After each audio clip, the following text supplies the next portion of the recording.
Assalamualaikum warahmatullahi wabarakatuh. Sampurasun, Pak Direktur yang saya hormati, Pak Gubernur Banten, Gubernur Lampung, Gubernur Sumatera Selatan, dan seluruh Bupati, Wali Kota, para Ketua DPRD.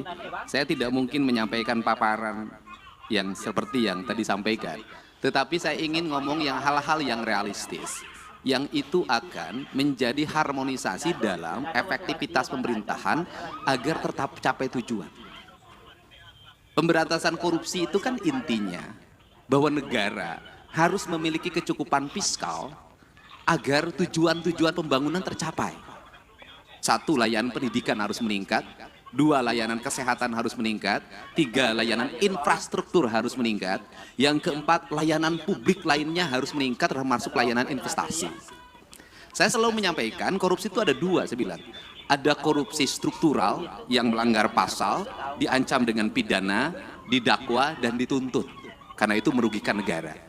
Tetapi juga ada korupsi kultural. Artinya sesuatu yang dianggap legal, tetapi sesungguhnya merugikan negara. Mana itu letaknya? Letaknya adalah negeri ini masih kuat inefisiensi. Inefisiensi bukan hanya yang dicontohkan oleh Pak Presiden, kita melakukan pembenahan terhadap seluruh struktur anggaran. Tetapi realitasnya pertama adalah bahwa efektivitas pembangunan akan berjalan apabila ada kesetaraan. Di mana letak kesetaraannya? Pertama, kita realistis saja. Hubungan percepatan pengelolaan anggaran yang diajukan oleh pemerintah daerah kepada DPR. Di mana problemnya? Problemnya adalah bahwa di DPR sendiri itu ada problem anggaran. Jujur, kita nggak usah lagi ngomong bahwa ini kita sudah cukup, ini tidak cukup, tidak. Setiap orang pasti ingin ada peningkatan kesejahteraan. Ini contoh yang harus segera dikoreksi. Anggota DPRD mengikuti perjalanan dinas keluar kota, keluar provinsi, tujuannya selain kunjungan kan ada benefit yang bisa dibawa pulang. Kita kalau jujur begitu. Hari ini benefit itu tipis, tapi tipis pun harus dijalankan. Inefisiensinya di mana, Pak Direktur? Yang harus ini segera dikerjakan dengan pemerintah adalah satu anggota DPR berangkat yang mendampinginya 7 orang.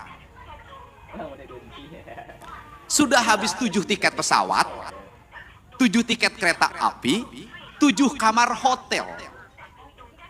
Dapatnya 500.000. Tikumpeinya itu. Bagaimana ini? DPR itu beranggapan kok kita tidak setara dengan DPR RI misalnya. Provinsi Kabupaten. DPR RI itu jelas. Nah, sehingga di DPR RI ketika menjadi anggota DPR nggak usah lagi berpikir fokir, saya ngalamin. Nggak usah lagi berpikir aspirasi, ngalamin. Karena dari aspek yang kita terima tiap bulan saja sudah cukup. Nah, anggota DPRD provinsi dan kabupaten biaya politiknya sama dengan DPR RI. Tetapi ketika masuk itu kedudukan keuangannya menjadi jauh berbeda. Karena jauh berbeda, nyarinya itu harus dari perjalanan dinas. Tapi inefisiensi sehingga anggaran DPRD provinsi itu gede banget, tapi masuk ke kantong DPRD-nya kecil banget. Itu kan cerita klasiknya begini. Untuk itu, forum ini saya minta ke Pak Direktur Pencegahan di KPK segera dirumuskan agar kedudukan keuangan ini menjadi setara. Untuk apa? Maka akan ada penurunan anggaran DPR. Sudah turun anggarannya, tikumpeinya menjadi besar. Sehingga uangnya ini akan bermanfaat untuk percepatan pembangunan. Dibanding seperti sekarang. Jadi bolak-balik cerita bahwa tidak boleh meminta pokir dalam bentuk arah yang bersifat kepentingan individual. Iya, di forum KPK, di pembahasan tetap ada.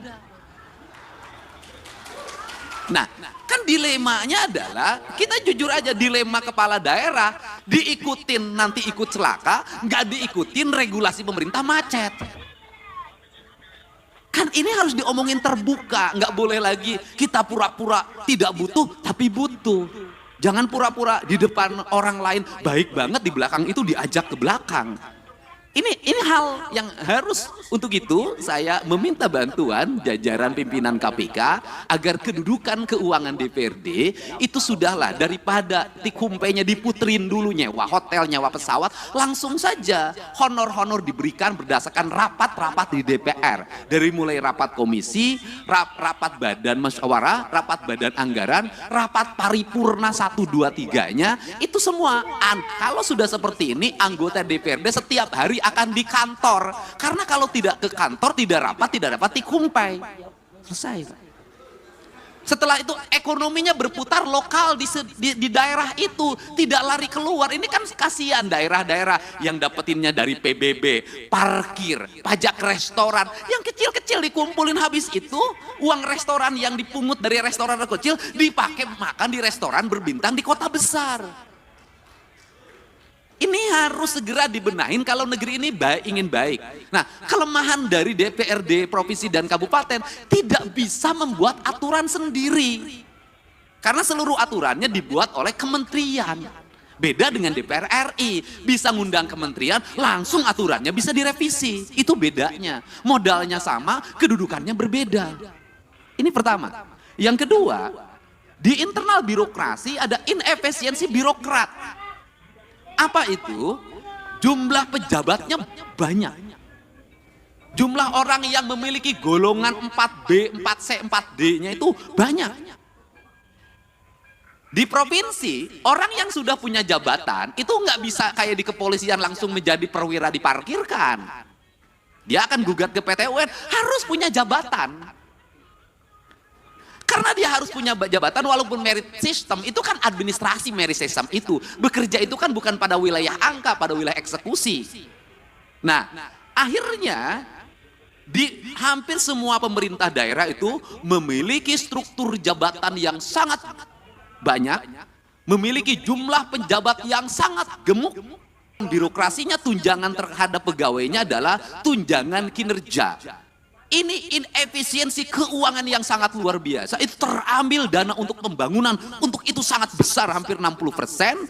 Dan yang paling utama adalah hari ini kita harus tahu semua orang bahagia lewat apa? Laporan administratif yang bersifat digital. Akhirnya tukin-tukin itu hanya ditukerin dengan foto, dengan video. Tukin dengan foto dan video yang tidak berbasis praktis dan kebutuhan publik itu memiliki dampak yang luas terhadap rendahnya layanan birokrasi. Nah, kalau bicara rendahnya layanan birokrasi, apa sih yang dituntut oleh masyarakat terhadap pejabat publik? Ceritanya itu tidak panjang mereka itu. Satu, mereka pasti bercerita pengen punya jalan yang baik. Dua, pasti pengen punya cerita, punya layanan kesehatan yang memadai. Semakin dipilih oleh rakyat, maka rakyat ingin selalu free. Free puskesmas, free rumah sakit, kemudian free sekolah, semua free. Seluruh free ini juga, mohon maaf, tidak berbanding terbalik dengan perilaku publik. Satu sisi negara mengeluarkan uang sedemikian besar untuk layanan publik, tapi publik juga tidak punya kesadaran untuk membangun postur dirinya. Saya berikan contoh, negara memberikan layanan terhadap layanan pendidikan free dari SD sampai SMA, terutama di sekolah pemerintah. Free. Tetapi di sisi lain, anak-anak sekolah kita uang jajannya 25.000 sampai 30.000. Tidak berbanding terbalik antara apa? Peningkatan ekonomi rakyat dengan beban belanja pemerintah yang tinggi. Akhirnya beban pemerintah belanja yang tinggi, rakyatnya juga tidak memberikan edukasi untuk melakukan efisiensi dalam hidupnya. Akibatnya laju pertumbuhan ekonominya rendah dan konsumtif. Nah, hari ini tuntutan negara itu hanya mengarah pada pejabat negara. Selalu katakan ganti pemerintah, ganti gubernur, ganti bupati. Kalau menurut saya, dalam analisis saya, rakyatnya juga harus diganti. Nggak bisa, Pak. Model pendekatan warga seperti hari ini, apalagi model pendekatan media sosial yang saya jalani dan saya lihat, nggak bisa jadi pemimpinnya kalau tidak memiliki tangan besi. Publiknya juga harus diedukasi. Bukan hanya pejabat publiknya, bukan hanya anggota DPR-nya, publiknya harus diedukasi. Saya memberikan contoh, misalnya pelaporan ke KPK. Saya sampaikan ke Pak Direktur, apakah murni didasarkan pada orang yang konsen pada politik, pada korupsi? Tidak. Kebanyakan orang yang tidak terpuaskan kalah tender, lapor KPK. Kalau menang nggak lapor. Anaknya tidak diterima di SMA negeri. Pakai kata belece, langsung besoknya bongkar korupsi kepala sekolah.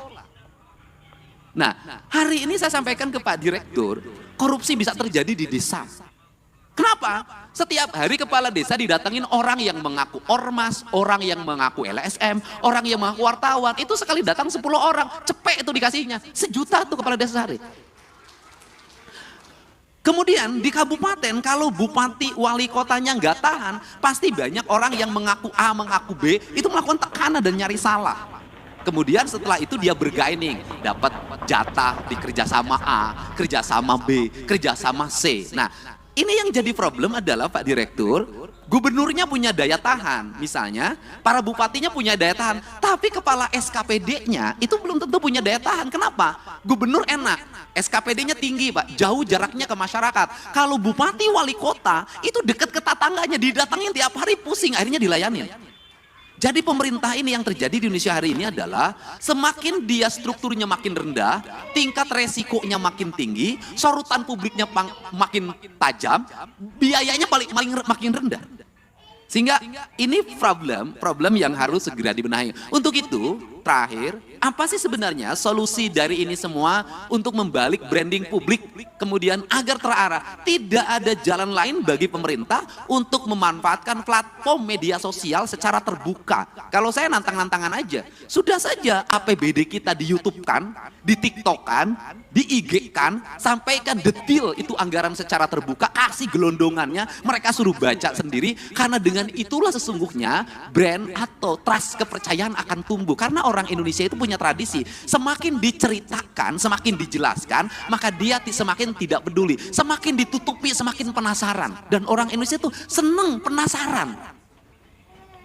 Semakin ditutupi, itu semakin penasaran, semakin diintip. Jadi kalau pintunya dibuka nggak berani masuk orang Indonesia. Tapi kalau pintunya dibuka dikit, orang Indonesia itu seneng masuk, karena ini penasarannya. Jadi itu, cuman yang terakhir, dibalik itu semua juga, bahwa seluruh keterbukaan harus diimbangi juga dengan tingkat kesejahteraan aparatur dengan baik di luar ASN. Justru menurut saya yang berat dihadapi itu adalah para politisi. Standarisasinya tidak ada, tuntutan publiknya kuat, resikonya tinggi. ASN itu ada standarnya, politisi itu nggak ada standarnya. Ini problem. Politisi itu nggak bisa membedakan mana gaji, mana operasional. Kenapa? Karena gaji dan tunjangannya adalah operasional. Itu problem. Nah, itu bagaimana solusinya, Pak Direktur? Solusinya begini saja menurut saya.